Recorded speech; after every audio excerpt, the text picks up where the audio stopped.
Okay, let's see elif with pass keyword. Here we can take some student score, like enter a number. If student score greater than or equal to 90, it can give A grade. Student score greater than or equal to 80, it can give B grade.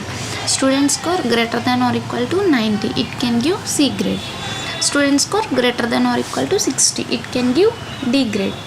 Otherwise it can 50, some student score is equal to 50, 40, 30, like that it can give E grade.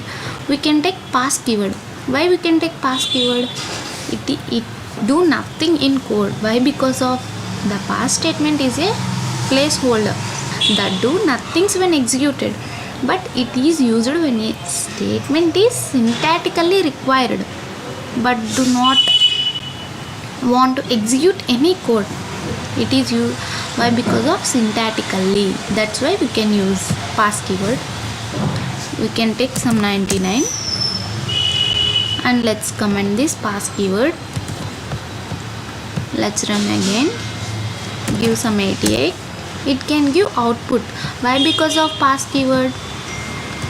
Because of it is need syntactically required, but you do not want to execute any code.